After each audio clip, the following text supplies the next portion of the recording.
इनके साथ बड़े से बड़े संघर्ष में इनके साथ शामिल रहूँगा। जब ताला लगाने की बात आएगी तो ताला मैं खुद ठोकूंगा, इन पर निलवाऊँ।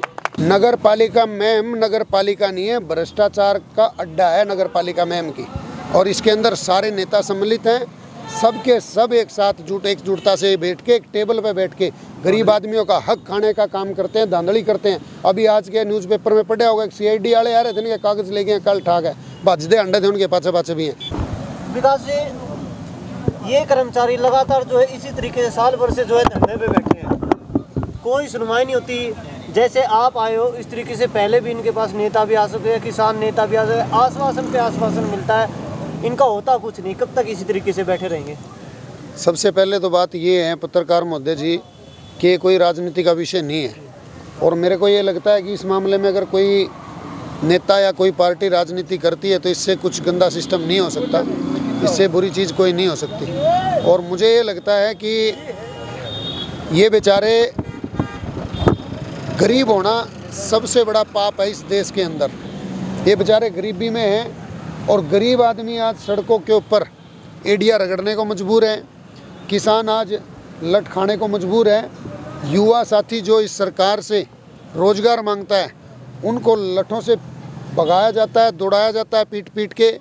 आज पहलवान अगर अपने हक की बात करता है तो उनको सड़कों पे घसीटा जाता है, हमारी बेटियों को। तो ऐसी एक भ्रष्टाचारी सरकार, एक तानाशाही सरकार इस देश में और इस प्रदेश के अंदर चली हुई है। यहाँ गरीब की, मजदूर की, किसान की कोई सुनने वाला नहीं है, तो उसकी वजह से बेचारे यहाँ बैठे हैं। और पिछले 1 साल के अंदर 3 बार बैठने को मजबूर हो चुके हैं। सबसे मुख्य कारण है इनका यहाँ बैठने का, फरवरी तक इनको 15,100 रुपये तनख्वाह दी जाती थी महीने की। इस महंगाई के दौर में 15,000 रुपये में आज की डेट में घर चलाना कितना मुश्किल है। मेरी बहनें बैठी हैं यहाँ गृहिणी, इनसे पूछ के देखें। आज दाल चावल का, तेल का, आटे का, गैस, रसोई गैस का और बिजली के बिलों ने से ऐसी तरह माम मचा रखी है हरियाणा के अंदर। एक के घरों के अंदर 10-10 हज़ार रुपये, 5-5 हज़ार रुपये, 20-20 हज़ार रुपये बिजली का महीने का बिल आता है। तो 15,000 रुपये में बेचारों का गुजारा नहीं चल रहा था। अब इनके हकों पे कैंची चलाते हुए, आरी चलाते हुए इनके हकों पे वो तनख्वाह काट के अब इनको नया यहाँ पे एक ठेकेदार नियुक्त हुआ है, भ्रष्टाचार करके एक नया आविष्कार यहाँ पैदा कर दिया, एक नया ठेकेदार पैदा कर दिया। वो कहता है इनको मैं 9600 रुपये दूंगा। 9600 रुपये के हिसाब में मोटा मोटा मान के चलो 320 रुपये का आंकड़ा बैठता है डेली का। 320 रुपया में जितने ये अधिकारी भीतर बैठे हैं, अगर ये 320 तो बहुत बड़ी बात है। मैं कहूँगा अगर ये अधिकारी जितने यहाँ बैठे हैं, अगर ये अपनी मन मर्जी से अगर एक दिन भी मैम शहर की सफाई करते हो तो 3-3 हज़ार रुपये तो मैं डेली के अपने दौरते दूंगा, अगर एक भी कर दे तो। मजबूरी के अंदर ये बेचारे गंदगी को साफ करने के लिए झाड़ू उठाने को मजबूर हैं। और मैं मानता हूँ इस देश के अंदर सबसे ज़रूरी अगर कोई काम करता है तो सफाई कर्मचारी का है। एक तो ये भाजपा सरकार, ऊपर से ये हमारे को हर रोज़ विज्ञापनों पे हज़ारों करोड़ रुपए खराब करके कहते हैं कि देश के अंदर सफाई व्यवस्था सबसे ज़रूरी है। और जब सफाई व्यवस्था की बात आती है तो आज इस भ्रष्टाचार को बढ़ावा देते हुए इनके लोग इनको दिखाते हैं, ऊपर कागजों में दिखाते हैं ज़्यादा तनख्वाह, इनको बेचारों का हक काट के इनको 9600 रुपये देने का काम करते हैं। यहाँ पे जो है राज्यसभा सांसद भी है MC, और विधायक भी है, और भी बड़े बड़े नेता हैं यहाँ से, जब वो कुछ नहीं करवा सके इनका, तो आप यहाँ आए हो, समर्थन दिया, आप किस तरीके से जो इनका समाधान होगा, कैसे लड़ाई लड़ोगे आप? मैं आपको पहले एक चीज़ कह चुका हूँ कि यहाँ पे सरकार नाम की कोई चीज़ नहीं है, और राजनीति करना मेरा मुद्दा नहीं है इस मुद्दे पे किसी प्रकार का, क्योंकि ये 3री बार धरने पे बैठे और मैं 3 बार इनके बीच में आया हूँ और 3 बार इनके साथ, इनके संघर्ष के सहयोग के अंदर इनके साथ खड़ा हूँ। जब तक इनकी मांग नहीं मांगी जाएंगी इनके साथ खड़ा हूँ। यहाँ पे जो भाजपा सरकार और भाजपा सरकार के जो स्थानीय नेता हैं वो सिर्फ एक डम्मी है, यहाँ अपनी दुकान चला रहे हैं राजनीति के नाम पे। आज तक उन्होंने कुछ नहीं करा। मैम करना हो कदे कुछ कर सकते, ये भी सच्चाई है। ना मैं यहाँ किसी का नाम लेता, ना मैं कोई राजनीतिक देश भावना के तहत किसी भी प्रकार का मैं आप लोगों के माध्यम से कोई ऐसी बयानबाजी करूँगा। इन गरीब आदमियों का हक मिले सबसे ज़रूरी है। और जिस पार्टी से मैं संबंधित हूँ, आम आदमी पार्टी का सिपाही हूँ। आम आदमी पार्टी 2 व्यक्तियों के नक्शे कदम पे चलती है। हम बाबा साहब अम्बेडकर को और शहीद भगत सिंह को दोनों को मानते हैं। बाबा साहब अम्बेडकर की वो बात भी मांगते हैं कि कैसे लोकतंत्र के तहत अपना हक, अपने हक की आवाज़ उठा के लिया जाता है। और फिर हम भगत सिंह जी को भी मानते हैं कि जो हमारे हकों पे डाका डालने की कोशिश करता है तो उसकी घेटी पकड़ का हक कर लेना है, वो भी हम अच्छी तरीके से जानते हैं। तो उन्हीं लोगों के नक्शे कदम पे चलते हुए, उनके आदर्शों को अपना अभिभूत मानते हुए इन गरीब परिवारों के साथ खड़ा हूँ। सोमवार तक का इन्होंने अल्टीमेटम दे रखा है। सोमवार तक अगर इनकी बात मान ली तो ठीक से, ना तो आड़ा ठेकेदार टोया पाओगा। जीत का भी ठेकेदार अब ध्यान तो सुन लिया, कान खोल गया बात। और जो इस भ्रष्टाचार में लिप्त यहाँ इसके अंदर अधिकारी बैठे हैं, जो एक एक चीज़ है, लिस्ट है पूरी इनके भ्रष्टाचारों की हमारे पास, पूरी लिस्ट, जिसके अंदर यहाँ पे मैंने पीछे भी प्रेस कॉन्फ्रेंस करी थी। जो नेताओं को और यहाँ के पार्टियों को, स्थानीय नेताओं को जिससे कोई लेना देना नहीं है, यहाँ पे हर चीज़ में भ्रष्टाचार है।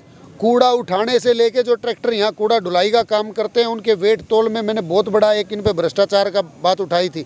उस भ्रष्टाचार में लिप्त है पूरी की पूरी नगर पालिका महम की। यहाँ पे पीने का पानी 7-7, 5-5, 6-6 दिन में आवे हैं। टैंकों की सफाई आज तक नहीं होती, गंदगी भरी पड़ी है टैंकों के अंदर। पानी चाह में गिर जाए तो चाह पाट जाए, दूध में गिर जाए दूध पाट जाए, नहा नहीं सकते आप उस पानी में। यहाँ की जो महम की जनता है, इस नगर पालिका की वजह से, नगर पालिका के घटियापन की वजह से, इनकी अनदेखी की वजह से कितने आधे से ज़्यादा लोग महम से पलायन कर गए।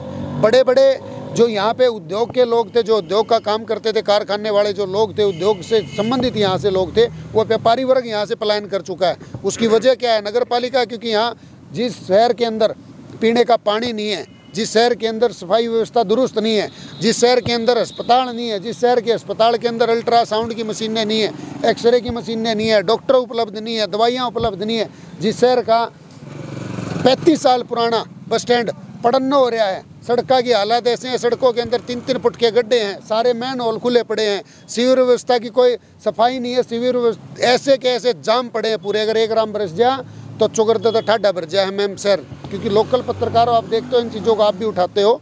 मैं आपके माध्यम से सिर्फ एक बात कहना चाहूँगा, यहाँ के नेताओं से भी आग्रह करना चाहूँगा। आज ये गरीब आदमी यहाँ सड़क पे बैठने को मजबूर है। इनके बच्चे आज 2 टाइम की रोटी के लिए तरस रहे हैं। 9600 रुपया में कम में आना जाना नहीं। आज इन बेचारों को जरूरत है, राजनीति को छोड़ के इन भाइयों का साथ निभाने का काम करो। अब 3 महीने बाद, सिर्फ 3 से 4 महीने बाद चुनावी समर आने लग रहा है। अब चुनाव के दौरान आपने देखाऊंगा सारे जने इनके देलियाँ बजा जाकर नाक रगड़ेंगे, लेकिन आज इनकी कोई सुध लेने वाला नहीं है। नगर पालिका महम नगर पालिका नहीं है, भ्रष्टाचार का अड्डा है नगर पालिका महम की। और इसके अंदर सारे नेता सम्मिलित हैं, सबके सब एक साथ एकजुटता से बैठ के, एक टेबल पे बैठ के गरीब आदमियों का हक खाने का काम करते हैं, धांधली करते हैं। अभी आज के न्यूज़पेपर में पढ़ा होगा, CID वाले आ रहे थे, इनके कागज ले गए, कल ठाक है, भजदे अंडे थे उनके पाछे भी हैं। सब के सब चोरों का गिरोह, लुटेरों का गिरोह, डाकुओं का गिरोह यहाँ बैठा है। फैमिली प्रॉपर्टी ID के नाम से बहुत बड़ा भ्रष्टाचार मैम के अंदर हो रहा है। आने वाले समय के अंदर मैं दिखाऊंगा, जगह जगह कूड़े के ढेर मैम के अंदर लगे हुए हैं। इतना बड़ा भ्रष्टाचार मैम नगर पालिका के अंदर है कि आप सोच नहीं सकते। हर टाइम इनके खिलाफ आवाज़ उठाएंगे। और जो भाजपा सरकार की आप बात कर रहे हो, जो आप विकसित यात्रा की जो बात कर रहे हो, मैं आपसे पूछना चाहता हूँ आपके माध्यम से, इस भाजपा सरकार, इस लुटेरी सरकार से और इन झूठे नेताओं से 2 करोड़ युवाओं को हर साल नौकरी देने की बात की थी, मिल गई क्या? मेट्रो आपके पूरे देश के अंदर जो आप बुलेट ट्रेन चलाने की बात हुई थी, वो चल गई क्या? आप महम शहर के अंदर बैठे, हम तो दुर्दशा झेल ही रहे हैं। आपसे मैं पूछना चाहूँगा, आपके देश के अंदर 100 मेट्रो सिटी बनाने की बात हुई थी, 100 मेट्रो सिटी बन गई क्या? किसान की आय दुगुनी करने की बात हुई थी, होगी क्या? बेचारा कर्ज में मार दिया।